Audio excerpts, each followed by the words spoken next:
Greetings and salutations, all you beautiful individuals. You know we aboard the Millennium Falcon today, flying Han Solo in honor of yet another wild and wacky and information-filled off-season. We're looking back at some of these players who are no strangers to having a busy off-season by looking at the players with the most teams that they have ever played for. Not the longest time spent on a single team, but most tier 1 specifically squads that they have suited up for, and most of these guys have done it across multiple regions. And the first guy to talk about is like almost every major region except the one that he's actually coming from, and that is South Korea. And we are talking about Bvoy in the bottom lane, who began the career on JDG back in 2019, so a little LPL action.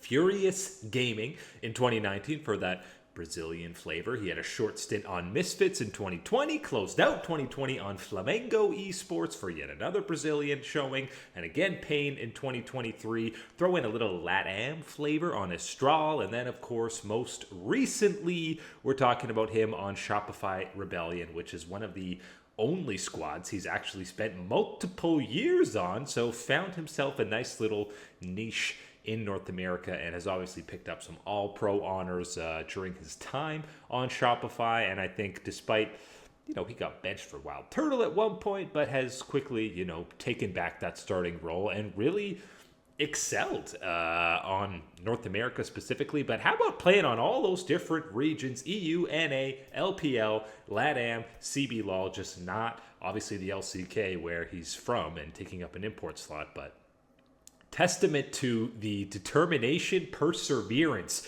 out of Bvoy to get another proper Tier 1 opportunity. Again, we're counting LATAM and CBLOL as Tier 1 as they kind of joined the LTA recently, so absolutely deserving of that. And that was 7 teams, by the way, 7 different squads that Bvoy suited up for. And a lot of guys have actually played for 7, 8 teams. That's kind of the breaker point for how many different ones they've played for. And next up, we got a 4-time MVP on 3 different squads. He's also played for 7 different teams, but gets a little bit of an asterisk because your boy Doinb played on the Chaogu Reapers, 2 different stints with them, by the way, and Newbie, which was a rebranding of the Reapers. So he technically really only played for 6. Of course, you probably don't remember JDG. Rogue Warriors is when the Kled one trick was really coming out. Gets the World Championship with FPX, and that is the only squad,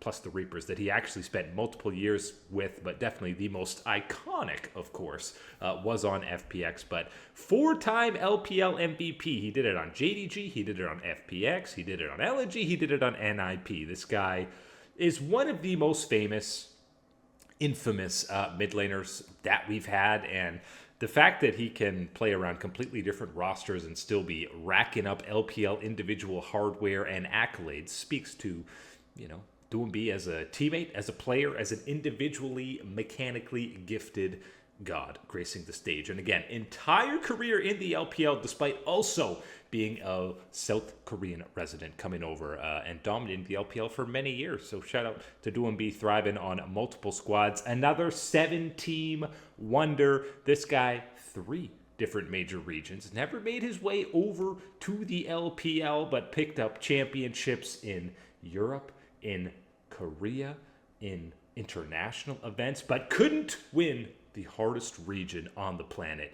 We're, of course, talking about the LCS, and Mr. Holo himself, Huni, had that year on Fnatic, comes over to IMT, where they go undefeated and then collapse in the playoffs, obviously win an MSI title with SKT, just slowly got the level up, going from EU, NA, to the LCK in back-to-back-to-back years, which is absolutely insane, and then comes back to close things out in the LCS on some somewhat doomed teams from the start when you're talking about Echo Fox, maybe EG circa 2020, but on those Clutch Gaming and Dignitas rosters, and even at times on a heavily washed up TSM roster, unfortunately, My man was there for some of the good times in the early 2021 era to the very bad times, the Kaiduo and the Shenyi era, which was basically the end of Huni's career and the end of Team Solo Mid's existence as an organization. So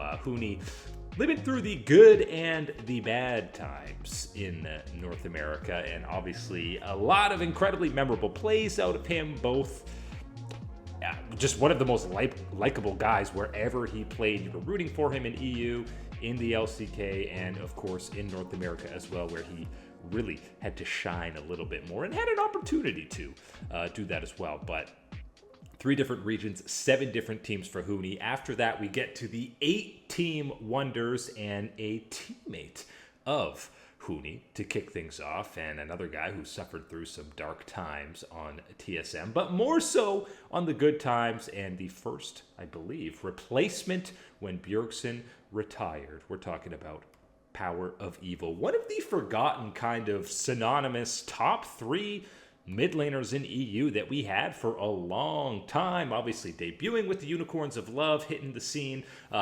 Origin, he came in after Xpeke. There were some rough Origin times, but also some good ones where they were getting to finals in that 2016 run.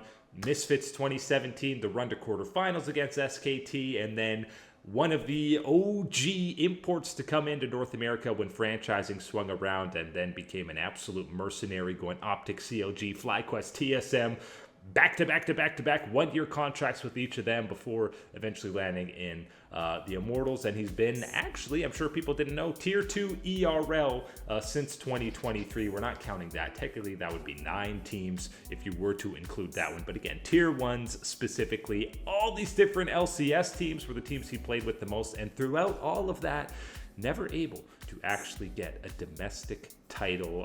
PoE did win an IEM when he was on Origin. I believe that was beaten up on CLG. So yes, another NA at an international event meme, but 8 different squads for Power of Evil. And he actually is kind of the first guy that comes to my mind, because I remember those mercenary years in the LCS when franchising was new, Optic was a new squad, CLG were undergoing so many different changes, and this guy just went from team to team to team and was still a pretty elite level mid laner, at least in the LCS standards, throughout that entire stint.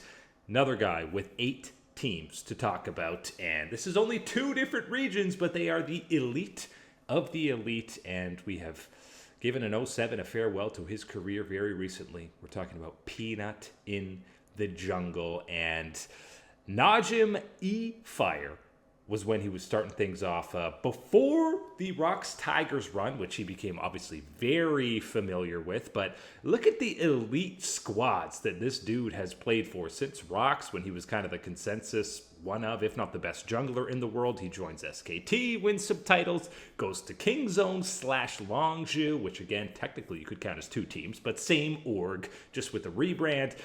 2 different stints with Gen G, first in 2019, that was very forgettable, and that was the first time we're saying, okay, Peanut's washed. Then he goes to LGD, brings that team to Worlds, but they don't make it out of groups. Okay, he's on Nongshim, he's washed. Oh, he gets player of the split. Maybe he's not washed. Rejoins Gen G in the Chovy era, dominates, and then closes out the career on Hanwha Life. But so many, even though he didn't win a world championship, so many international and domestic performances out of Peanut that we remember, and was truly, like Huni, one of the most likable guys that almost fans were not divided on rooting for him, even if they were cheering for a team opposite him, only wished the best things out of him. And he just made teams better, you know, helped guys like Chovy and Ruler get their first LCK title, and the transition, Mark and I have talked about it many times, the transition from being superstar carry jungler into more supportive leadership veteran qualities that he had in the Gen G and Hanwha Life eras was an absolute masterclass in adapting his playstyle and career trajectory, and is one of the main reasons why this guy had a decade-long career playing at the highest level for some of the very best teams on the planet. Last guy to talk about, also 8 different teams that he played for, and 6 of them coming with the LCS. He is Mr. Top Lane in the LCS. We're talking about Impact, who again started his career with the Xenix Storm. He was actually playing support before he joined SKT as a top laner, eventually won that world championship, stayed there through 2014, and then we went through the LCS gauntlet. Remember Team Impulse? One of the first that was LMQ rebranded. He spent a year there and his debut in the LCS. Split 2016 between NRG before he joined Cloud9, and the top die memes come through. And then, of course, the 4-peat on Team Liquid with the Double Lift era. He stayed a year after that, obviously came back to Team Liquid in 2024 before just ending his time there this past season, and then a stint on Evil Geniuses and FlyQuest in between. Most of the titles, LCS-wise, for him coming with Team Liquid, but he did sneak one in there on Evil Geniuses with that Jojo Pion Danny roster. But this guy, from being a world champion on SKT to coming to the LCS to being one of the most iconic players there and kind of single-handedly bringing up the work ethic of an entire region. And you've heard inspired Double Lift, multiple former teammates of Impact, all just absolutely praising him for what he is as a teammate, his game sense, his game knowledge, and whether or not Impact comes back on another squad to kind of sit alone with 9 different teams that he's played with, or he slips into a coaching role, which I think he could do seamlessly because he has such, as I just said, game knowledge, that he can be such a veteran leader to younger players, which is exactly what you want to be seeing out of a coaching staff. So a lot of guys with 8 or 7 teams, and some of them maybe still climbing. Bvoy could still get onto another squad. Doinb, maybe he runs it back in 2026. He got an MVP this year. Yes, it was split one, but we thought he was going to be washed, and he ends up getting MVP. And Impact, if he decides to come back, I'm sure LCS opportunities will come his way. So no reason to think some of these guys don't climb even higher. It's kind of the opposite list of when we talk about Faker being on SKT for like 13 years. These guys have played for so many different squads. And for Bvoy, shortest career by far so far out of any of these guys, starting basically in 2019. He played on some Tier 2 Academy LPL squads before then, but 6 years, 7 teams is pretty impressive in a good or bad way, depending on how you look at it. But all these guys, opportunity to still climb and have a much longer career. But that is it today for League Unlock. My name is Eric. Thank you to all you beauties for hanging out as always, and you know we will catch you on that flippity flip.